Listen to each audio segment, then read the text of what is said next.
Hello, I'm Aaron Lohr, and this is the Endocrine News Podcast.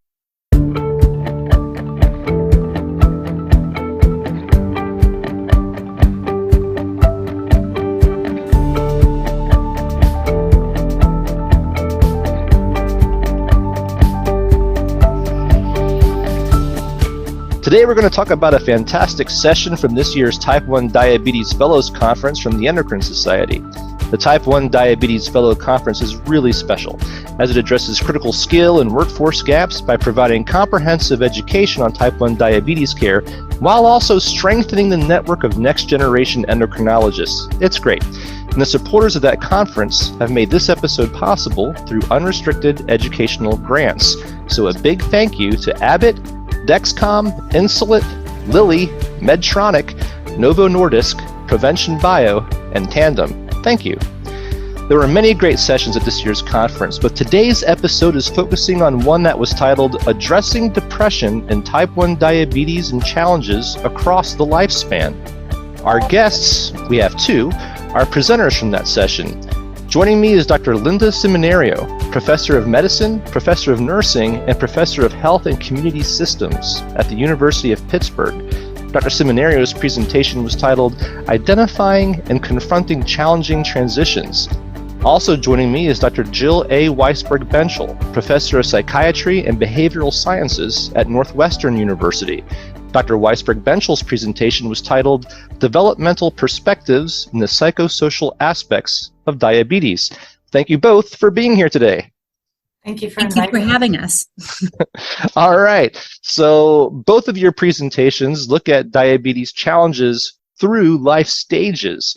Why is it so important to look at the lifespan as a journey through distinct seasons? Well, I'll start by saying that, diabetes affects every aspect of your life, how you eat, what your activity is, your schedule. And, if you think of this trajectory of a life, you can't compare what a 5-year-old schedule is compared to maybe a senior with type 1 diabetes. So really, there are nuances in each developmental stage that really have implications for the care and the behavioral and the psychosocial aspects that relate to diabetes. And we have to consider those at each stage. I agree wholeheartedly, Linda. And, you think about where a toddler or preschooler is cognitively, emotionally, physically, and how those change over time, how they manage distress or frustration, how they communicate their needs, and then all of the demands as a parent for a young person is different than the demands of a parent for a teenager, is different than the demands of a parent or a young person when you're a young adult.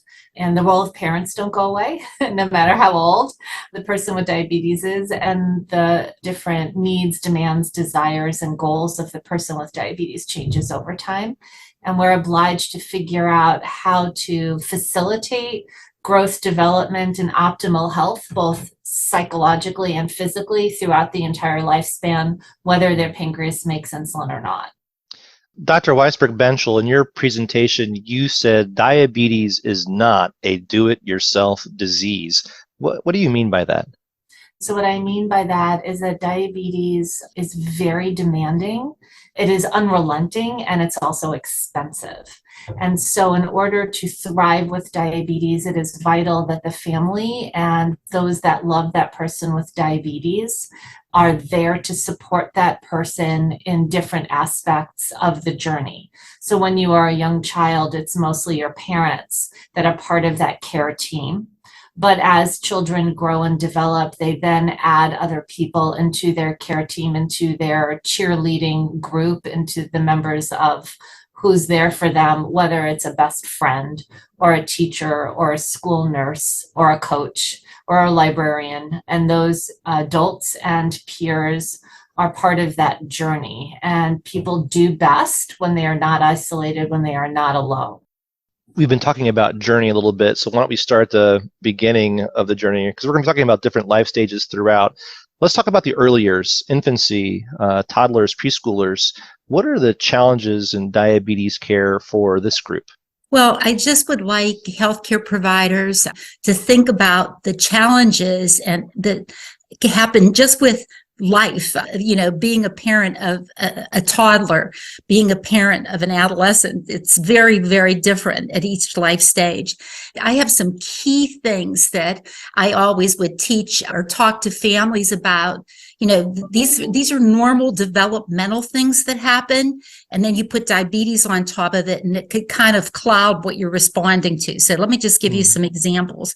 So when you think about infants, children under the age of 1, they're learning just in normal development, typical development, about trust and who they can trust and just who's in their environment.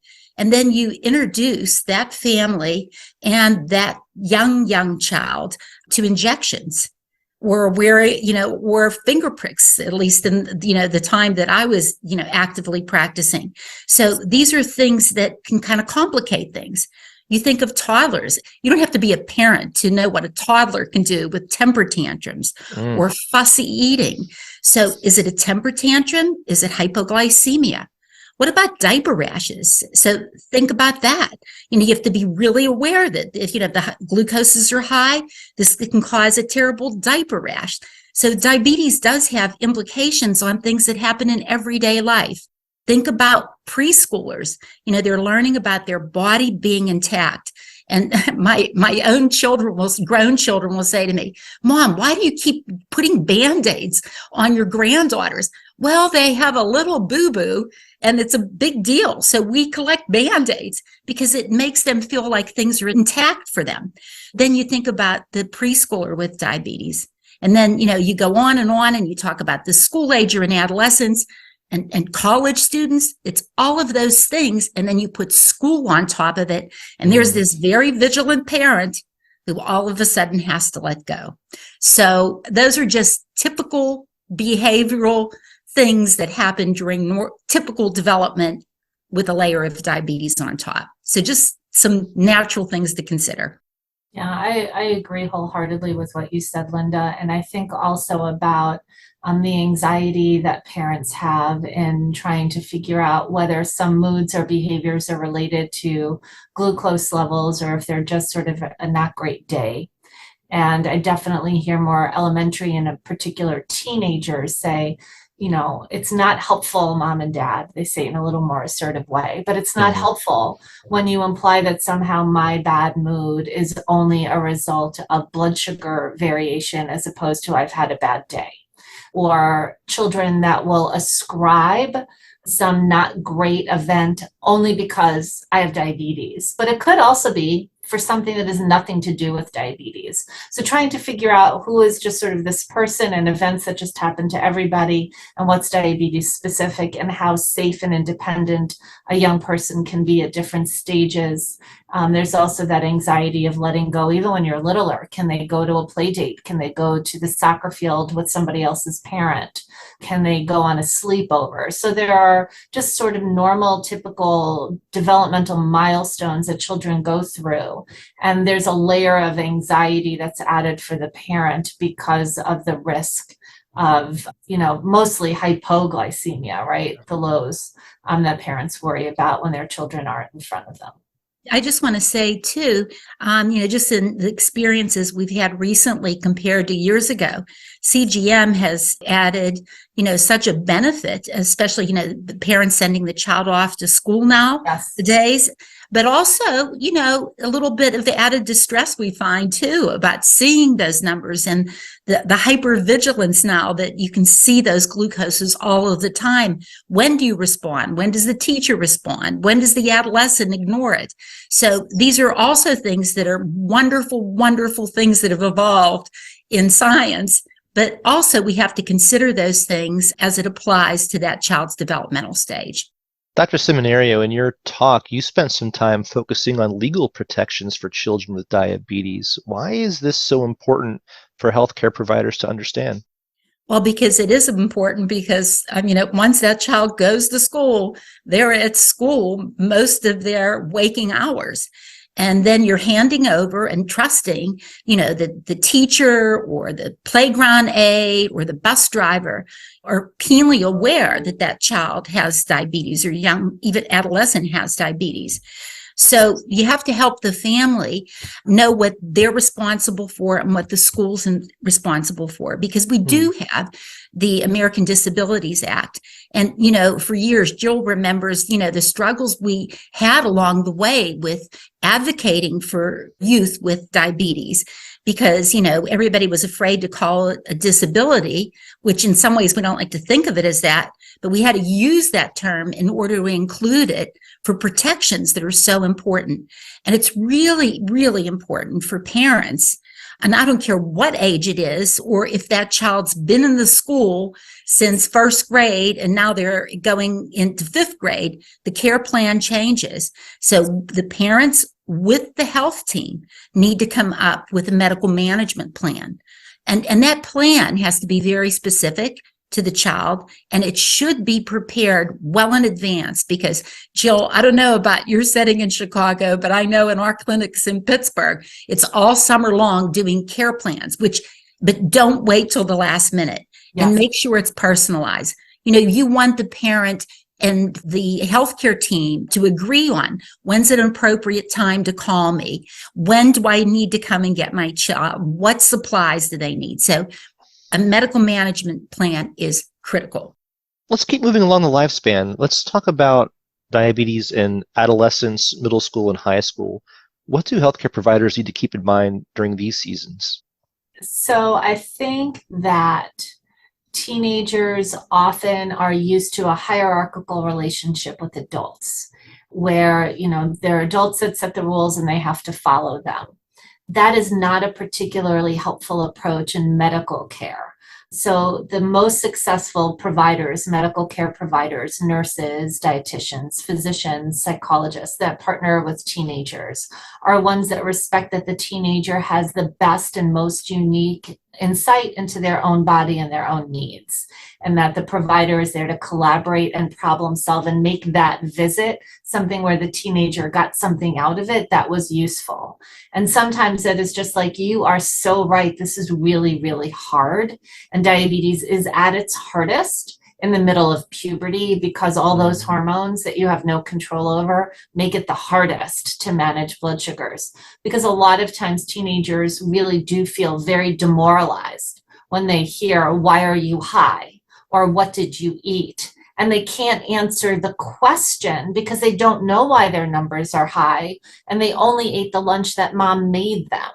And so sometimes these questions imply badness or malintent when there is none. So being able to partner with teenagers and respect that they actually know what's going on. They are mostly, almost all of them, really dedicated to feeling well and doing well.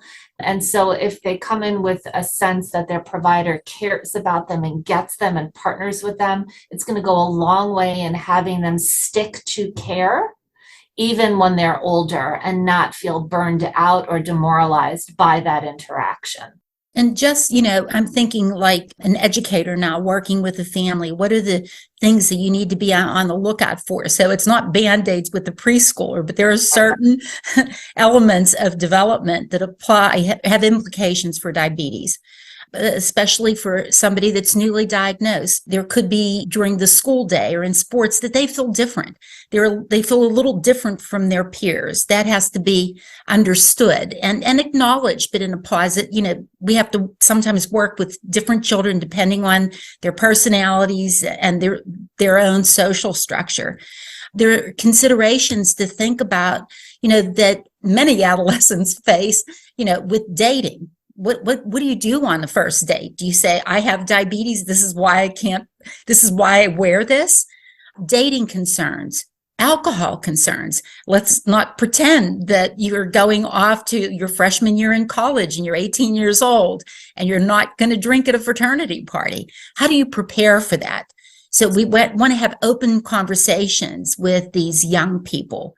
So, and body image, the body's changing, as Jill already suggested, that these are changes that are happening. For example, a girl's having her menstrual period during her cycle. Maybe her glucoses are off. So these are all things that are part of normal development that may have other implications when you have diabetes. We've already talked a little bit about parents and their role along the journey as well, but How can healthcare teams best work with parents and guardians to help provide the best care for the child, especially in these early years when you know that the parent or guardian is such an integral part of that caregiving team? I'm going to just chime in very quickly, and this is Jill's deep area of expertise. But I just want to say that the important thing is that as far as not only educating the parents, but making sure that they have a community to help them. So be it a grandparent, maybe it's mom's best friend who can help. Maybe it's somebody in play date group that's another parent that can babysit, or another parent in the diabetes community that can help. My own children went to diabetes camp with me for many years, and they ended up being the neighborhood babysitters or on a list of trusted people. But those people need to be identified because especially when these children are young, it's 24/7. And that's what's so important, is to have supportive resources. So Jill, I'll let you take the next No, step. I wholeheartedly, again, agree with you, Linda. Any way that as diabetes care providers, we can help parents and children, teenagers, not feel isolated, not feel alone, to have a sense of community and social support. And all of the research in this supports this, right? People, no matter what else is going on in their lives, if they feel like they have cheerleaders, they have people that get it, people that are there to walk that path with them, whatever that is, whether it's a parent or a person with diabetes, they do better. They're more resilient and better able to handle the ups and downs of diabetes. I want to give a shout out to Adam Brown and Diatribe. Adam Brown wrote a book called Bright Spots and Landmines. And one of the things that he talks about, and anybody that wants to go to the diatribe.org website can find it, is this fabulous poster about the 42 things that can affect blood sugars over which you have no control. And especially for teenagers, I find that that is so important for them and their parents to recognize that diabetes management is so much more than the food that you put in your body, the time of the food you put it into your body, and when you take insulin and how much insulin you take. And so to sort of take away that sense of shame or blame for numbers that are out of your target range is so important. And that's a message I think we need to give to parents and families, so that in truth, everybody understands it's diabetes. That's hard, not the child. I think there's even more opportunities available now. And of course, we have to think about HIPAA and all of those other dynamics going on.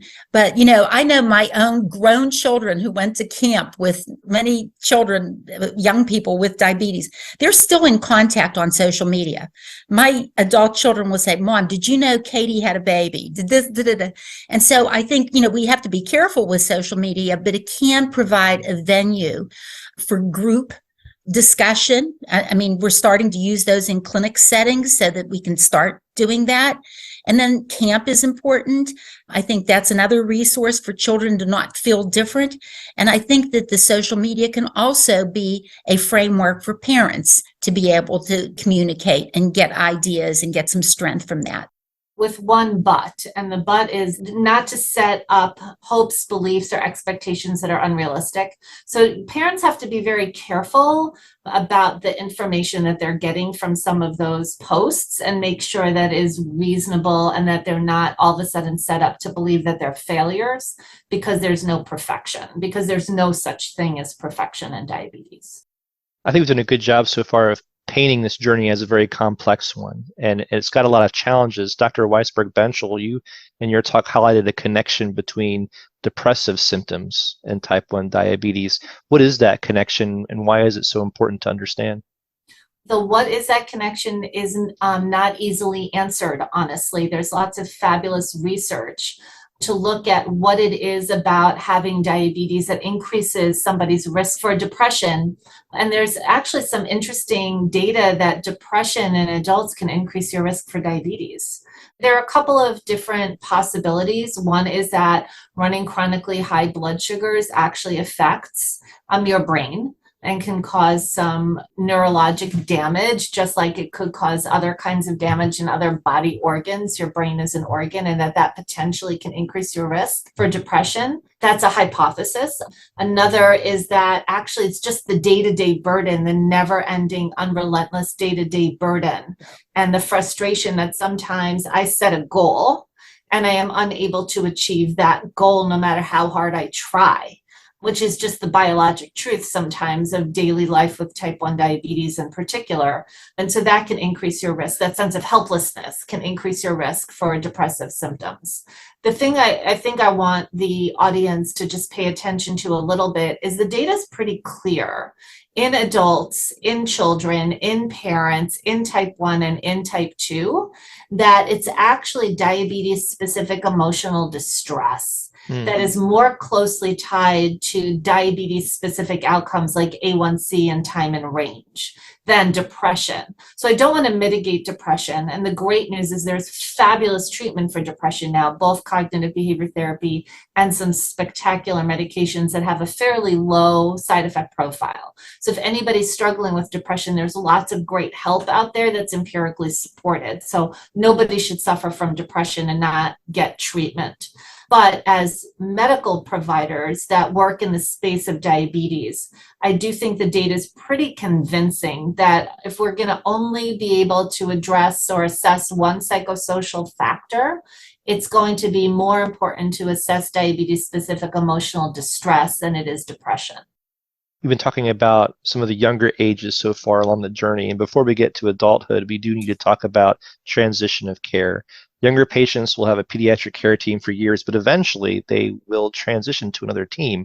What are the challenges in this transition, and how can we best make sure it goes as well as it possibly can? Jill, do you want to start and then I'll add some points after? Because you could talk about the emotional things and I'll talk about the process things. Sure. Well, you are living oftentimes through high school in your parents' home with people that you've known since you were little, and you have both a family support team, you have a peer support team, you know your medical providers. It's a well sort of oiled machine. And then you're told almost like, oh, surprise, you're 18 now or you're 21 now, depending on the team and their philosophies. And now you're going to need to go find an adult care provider. And so just that feeling of my world has just been turned upside down and what I know and what's familiar is different. And it's at the same time that often our young people are moving away from their parents' house. Either they're in their first job and in their first apartment, or they're at a university or college living away from home in the dorms.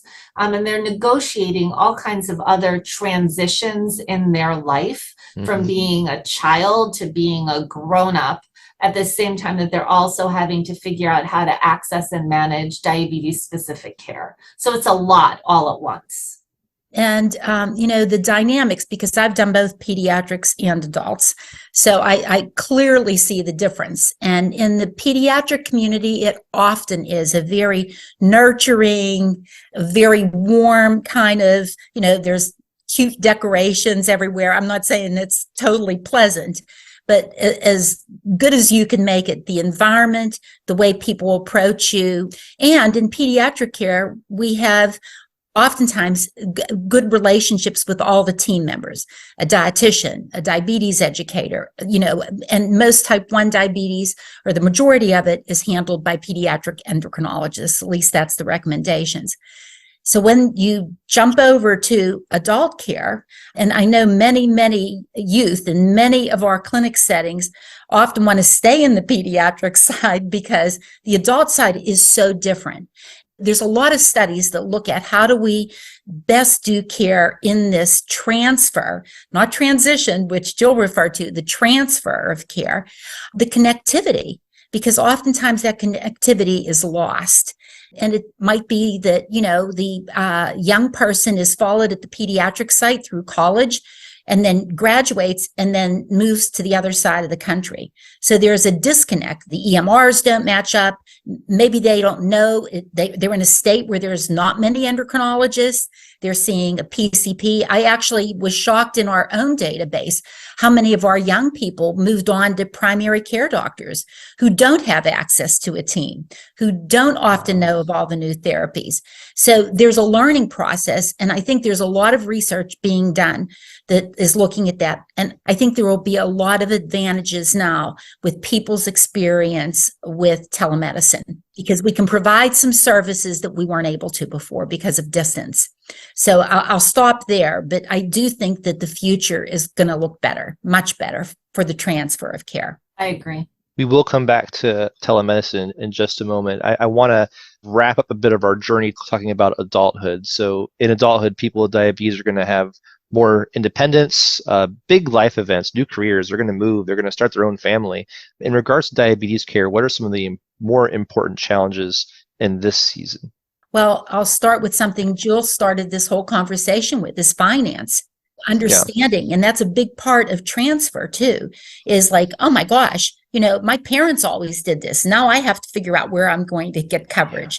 And as the person transitions through adulthood, you get married, you start a new job. It's always that cost that you've got to think about. What does my plan cover? What can I afford? So I just want to put that out there. That is a big challenge. Your social environment, and let's talk about the young person with type 1 diabetes. How involved is their spouse, their partner? What is their role? What do I tell them? How I feel? And so those kinds of things need to be attended to. In this short podcast, we can't go over all those dynamics. Sure. But attention to it. And then as people are living longer with type 1 diabetes. So as the person ages, we've got comorbidities, things that have implications for diabetes care, dexterity, cognition, et cetera, et cetera. And then finally, what happens when I would see older adults going to assisted living, nursing homes, the dynamics. And we're not talking about school anymore. It's a whole other environment. And again, sometimes, that it takes a lot of effort and having, good resources and family and friend support. That's it in a nutshell, but we can go on for a whole lecture. And the only thing I'm going to add or underscore is that if the diabetes providers can encourage the person with diabetes to truly bring in as an equal partner their partner or spouse into the day-to-day diabetes management, everybody's going to do better. Because my experience is that when the person with diabetes is partnered or married, and they feel like it is just their burden to deal with, it is their diabetes, and they don't want to involve or burden their loved one. There's all kinds of dynamics that make life with diabetes harder. The person with diabetes is more isolated, and the spouse is feeling like they are not able to provide the love and support and care that they really want to, that they're kind of iced out of that. And then there's a challenging dynamic there that does not have to be. So if we can, as diabetes providers, encourage the person with diabetes to truly include and partner with their loved one that lives with them, everybody is going to do better. Jill, I just want to add one thing to that, and this is where I think the future is a little brighter with telemedicine. We just did some work with telemedicine in rural FQHC sites, and it was amazing how we were able finally to get the older person who's living in rural Pennsylvania to be able to connect someone who's living in Wyoming through a virtual visit, or the grandson that lives in the next town to be able to help with a visit. So I think telehealth will be able to provide those opportunities that were unavailable before. Agreed.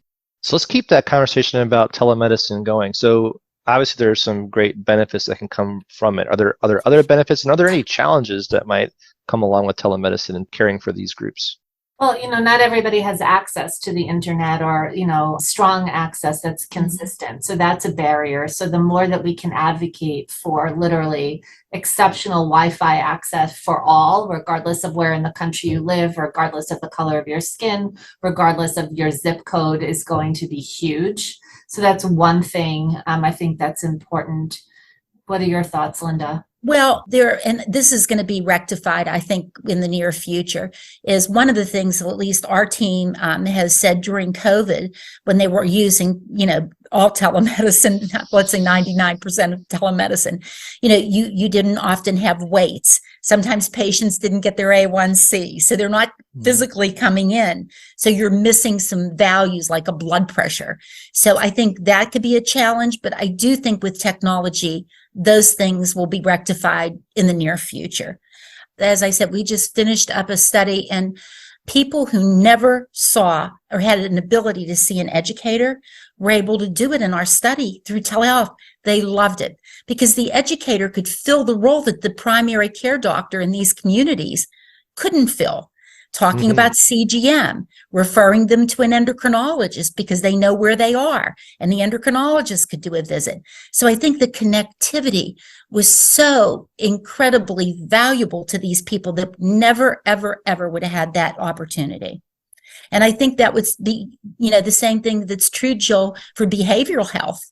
And Absolutely. I know that you're getting inundated in that space, with folks seeking it through telemedicine, but for diabetes, right. Terrific. But telemedicine has this real, true opportunity to reduce barriers to access to care, unlike any other way of providing care that we've had available to us before. There are still some challenges besides connectivity, like how do you download everybody's data because this CGM uses this system and that CGM uses that system and this pump uses this system. And so how do the providers not get overwhelmed with different systems? So once there is a unified way to download data and have it pop up in the EMR so that you can actually have actionable steps as the medical provider to make recommendations for next steps. But that's moving. People are doing that. People are figuring that out. We're just not there yet. But I think that there are lots of really lovely opportunities. In addition to, families are inviting you into their own home. How amazing is that, right? You have a teenager that says, I'm going to show you my bedroom. Would you like to see, like my collection of Pokemon cards? And you're like, you're a teenager and you're collecting Pokemon. Right? But you learn something about them. Or I want to introduce you to my lizard, my snake, and my 3 cats. And you're like, wow. So, they will share with you things about their life, or you get a much better sense of the chaos in the family, the noise, the interruptions, the activity, and it gives you hopefully a renewed sense of awe for that family, that in spite of all of these challenges and the busyness and noise in that environment, they still are able to manage blood sugars, monitor glucose levels, get insulin, eat on a consistent basis. And for some families, that in and of itself is just a miracle. And so to be able to see that in real time, I think is very humbling. Erin, I'd like to add one barrier, and Jill, good points, because you could actually look in the refrigerator. Right. One point that could be a potential barrier, like during COVID, all of these services were freely covered. After COVID, that may not be the uniform case across the board. I know in particular, for example, like diabetes nurse educators, which has been a wonderful resource to be able to teach somebody how to use a pump.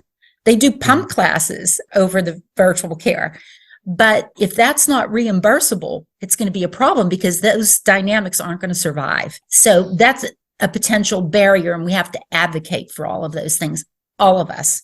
I feel like we've covered so much and yet have barely scratched the surface. So if you're listening to this and you'd like to know more or learn more, we're going to include a link to their session from the Type 1 Diabetes Fellows Conference. You can go ahead there and you can watch the whole thing as well as other sessions from the conference. So look at the episode description and find that link and enjoy that.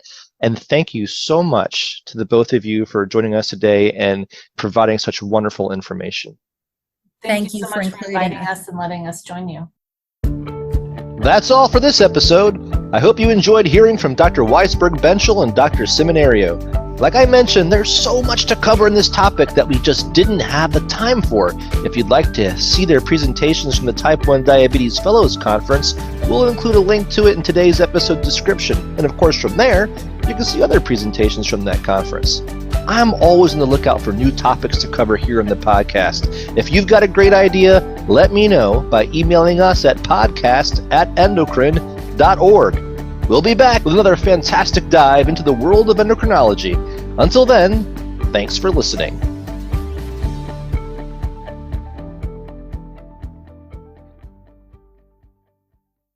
Endocrine News podcasts are a free service of the Endocrine Society. To learn more or to become a member, visit the Society's website at www.endocrine.org.